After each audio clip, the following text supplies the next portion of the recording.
Candy melts are great for dipping strawberries, cake pops, or whatever you like. However, sometimes they become too thick and clumpy to work with.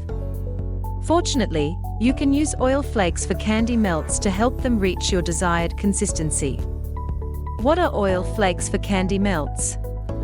They are made of oil, such as hydrogenated palm kernel oil, that is easily meltable. They come in small flakes that can easily be incorporated into candy melts, melted chocolate, or carob. They help thin out the consistency, getting rid of lumpy textures or any bumps. They are added in when the melts are hot, in order to make sure they properly break down. How to thin candy melts for cake pops.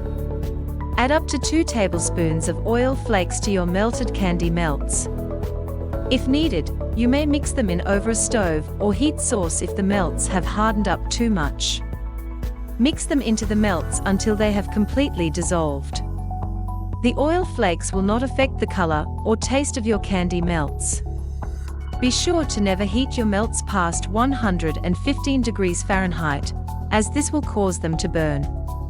When dipping your snack into your candy melts, be sure to give them a twirl and tap the stick on the side of the bowl to remove any excess. Then allow your candy-covered snacks to dry on a baking sheet lined with parchment paper to prevent any sticking. Where to buy oil flakes? Oil flakes can be found in specialty grocery stores, baking supplier craft stores, and online. There are several different brands and variations available, including Wilton Candy Melts Easy Thin Dipping Aid and Paramount Crystals. They can be kept at room temperature in your kitchen, in a cool, dry area. Be sure to avoid storing them in the sunlight or near a heat source, as this can cause them to melt. They should be stored in an airtight container. Depending on the brand or type you buy, they will likely last anywhere from 6 months to 2 years. Buying them online during summer can be tricky, as they risk melting while transporting.